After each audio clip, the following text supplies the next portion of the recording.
Well, what's up, good people? Mark Holmes here, and as always, I want to say thank you all for watching, commenting, subscribing, and being part of Joe Boo Sports Report. Without you guys, as well as you ladies, you know that this literally does not work. We are here in Mexico. That's right, we're in Mexico right now. Castamaya. Actually went for a tour of the ruins. I actually learned a lot of shit on there today. What's crazy is, let me get it. I'm sorry, because I know how some of you Cowboy fans will get triggered because we're not talking about the Cowboys. I'll come back to that. So, went to the ruins, and when I got back, heard about Terrance Steel. Now, the thought and the idea of what everybody's been saying is Terrance Steel, he's ahead of schedule. Terrance Steel, we ain't got to worry about him. Terrance Steel, we're going to be getting, a new contract for him and yada, yada, yada. And he's one of the best right tackles of football. Well, so far in OTAs, we've seen Terrance Smith playing a lot of right tackle. He just has been. You've heard Stephen Jones talking about putting the best five guys out there. Here's the reality, and here's the thing, because they always tell you, okay, the Cowboys always give you the best case scenario when it comes to injuries. They told us Michael Gallup might be ready to go for week 1, and it was week 4, and he was never anywhere close to being the same guy. You know that, right? We heard that when Neville Gallimore hyperextended his elbow, he'll miss about 3 weeks, and he missed like 11 or 12 and was never the same after that injury. And so when you start thinking about Michael Gallup, he's, they say now he's got that burst again, that he's got that bounce in his step, and he's really getting over that injury. Understand, Terrance Steel happened to have his injury earlier in the season than Michael Gallup did, but it's still not 2 years removed. And even today, we're hearing from Mike McCarthy talking about Jabril Cox, who is his second year away from having the ACL surgery, and they're admitting that that was part of the reason why his development hasn't been that good. So, are we to believe that Terrance Steel, I know it's a different position that we'll say it's the offensive line, but it takes you time to be able to get back to where you were. Now, the good news is, at least the good news is, Terrance Smith was re-signed. It was funny because, I'm always told I'm an idiot. I'm an idiot, and that's fine. People can call me whatever they want because it doesn't bother me. The fact that you're watching, that's all that matters to me. You can call me whatever you want. Just watch me. But I said, if you can get Terrance Smith's contract reduced, it's a good thing to bring him back as an insurance policy to Terrance Steel.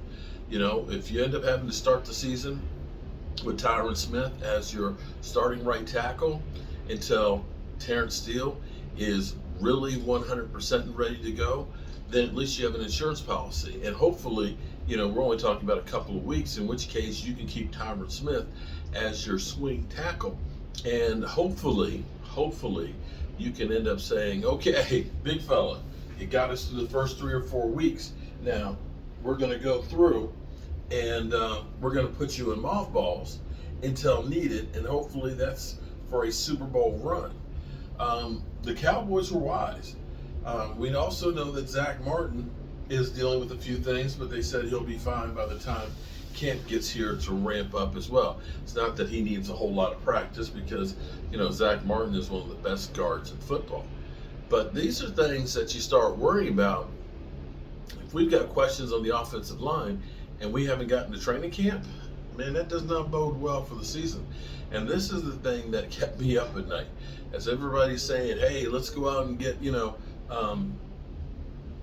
DeAndre Hopkins, I said, you know what? You might be better off spending money on getting another offensive lineman.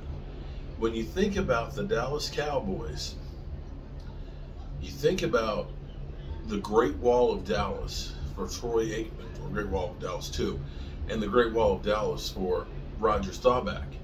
Those things matter.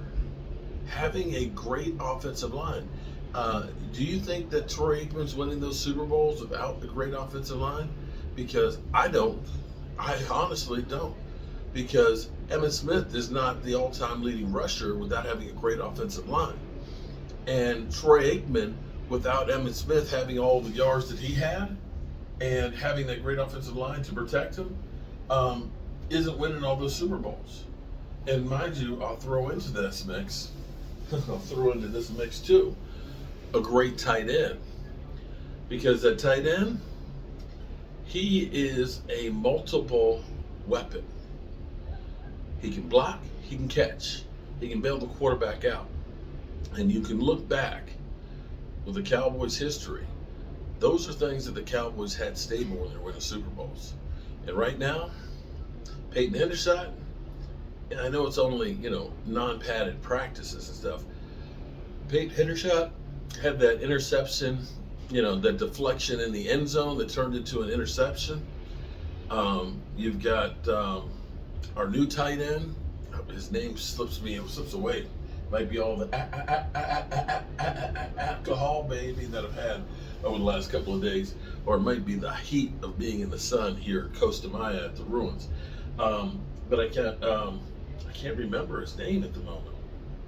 From Michigan, jeez. He's not practicing either, but they said he should be ready by the time training camp comes up. So my biggest nightmare, my biggest worries are not being alleviated right now. Right now, I'm worried about the offensive line.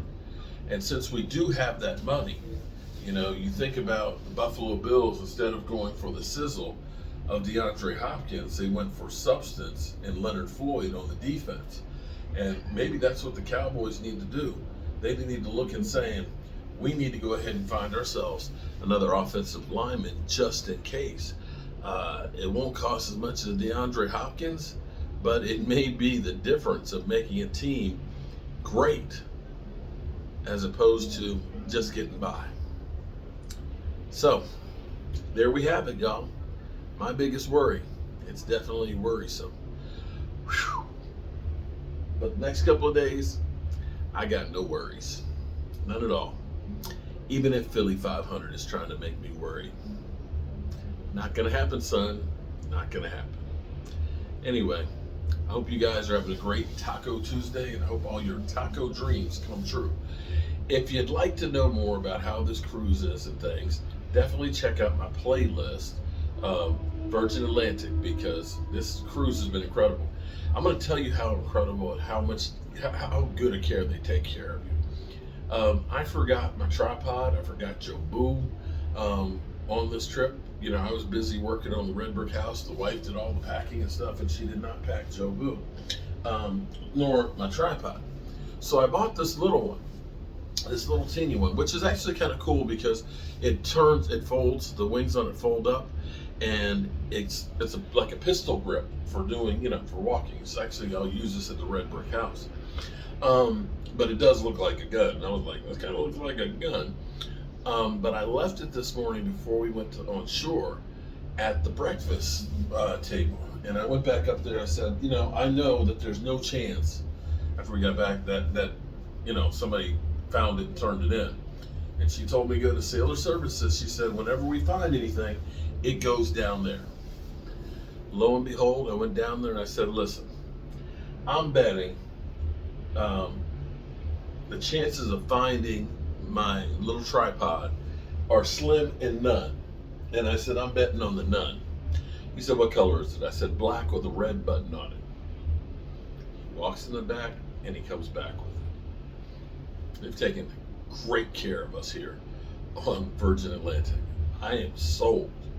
All right, I'll see you guys on the flip side. We got dinner at 6. I'm gonna go take me a nice shower after Costa Maya. I might take me a little nap. Yeah, Mark Holmes taking a nap. Peace.